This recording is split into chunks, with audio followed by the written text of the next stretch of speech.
Welcome to Module 1 of this short course. We'll be giving a number of examples of the use of the MIT Mathlets in various teaching situations.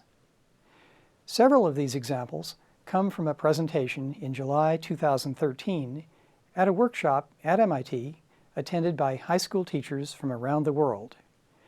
Our first example is an introductory lecture addressed to a general audience of science teachers. What I hope you get out of this video is that it's possible to give a pretty traditional lecture based on a Mathlet. What I hoped the audience got out of this presentation was, well, the same thing. I was also trying to support the contention that mathematics is a highly visual and intuitive subject. In using a Mathlet in lecture, it's important to realize that the students are much less aware than you are of the manipulations you perform. I tend to announce what I'm doing when I grab a slider or push a button. The students can't see that maneuver. All they can see is the effect. Also, many of the Mathlets carry a lot of information. Students don't comprehend it all at once. In fact, at first they understand nothing of what's on the screen. You have to lead your audience through the various visual components with care. Watch how I do this in the following video and see if I pace it right for you. So I'm going to begin by modeling how I might use some of these applets in a lecture. And I'm going to go clear down to the bottom here and go to Phase Portraits Cursor Entry. This is a nice picture. For the cognoscenti, this models a homogeneous linear system of differential equations. This whole thing is controlled by a matrix, and you can see the matrix down at the bottom here. I've called it A, and it has these particular values right now. A matrix, a 2x2 matrix, determines a couple of numbers. You can take the sum of the diagonal entries, that's called the trace, and it also has a number called the determinant. And those two numbers determine most of the pattern that you see here. They control the dominant features of this pattern. By changing the trace and determinant, I will change the way the pattern looks, and you'll see that. I can adjust the matrix by moving its trace, and you can see what happens.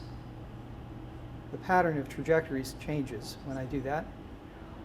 Or I can change the determinant using this slider over here, and that also changes the pattern of trajectories. In fact, I can change both the trace and the determinant together with a single control in the middle here. So this little plus sign in the trace determinant box is alive, and I can move through this trace determinant space by just pulling that cursor around, and you get quite an active display of the different trajectories that occur. So far I've just been inside of this little part of the parabola. Now I'm going to start to explore more widely and push over across this vertical line. So here the spirals get tighter and tighter and tighter and tighter until when you hit that vertical line they become circles. These are periodic orbits in the parlance. If I continue to move over, the trace is negative. I have a stable system, as they say. Now the trajectories are running in. You can see the little arrows on the trajectories. They're running in towards the origin. They're moving around here. Now I'm going to come down here towards the green section. You'll notice that the trajectories are all yellow. I'm in the yellow section of the parabola right now. If I push down through here, there's this marginal case that happens. It's red, and then that's followed by another completely different pattern of trajectories. This is called a node, and again it has different shapes. And if I continue to push down here, I get another marginal case, a sort of comb figure, and then down here these are called saddles, and there's a great variety of different saddles that I can see by wandering around randomly in that blue area. And so then I can complete my tour by going back through the unstable nodes and back to unstable spirals, which is where we began. So the student can see. Now a student can solve these things. The student can solve these equations. They solve these equations by finding eigenvectors, and there's a complicated procedure that you do with a piece of paper and pencil or with MATLAB. And when you do it, you find that different kinds of functions get involved in the solutions. For example, these spirals involve sines and cosines. These nodes down here do not. They just involve exponentials, and the saddles just involve exponentials. And so students are prone to think that these are completely different situations with no relationship to each other. But one of the things this tool does is to let you see the smooth morphing that goes on as you move from one section to another. There's no jumps. It's a smooth motion. They're all continuously connected to each other. And that's part of the lesson. So there are a lot of lessons here that are extremely difficult to convey with chalk or talk in a lecture situation. And you can imagine sending students home to conduct various exercises with something like this.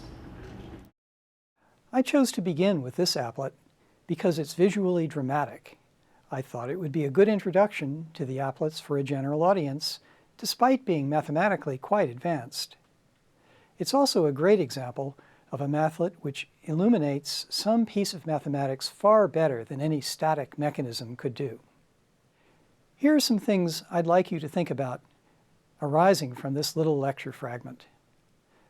First, when you first saw the mathlet, there was a lot of information on the screen. Do you remember how you felt? Were you confused by it? I ask this because your student's experience will be not too different from your own, unless you've seen an applet like this before. Second, I introduced the various windows and functionalities of the mathlet over a period of several minutes. Make an ordered list of these in sequence and think about other ways I might have presented them to this audience. Third, there are still other aspects of this tool which I didn't talk about at all. Suggest some additional investigations one can pursue using it.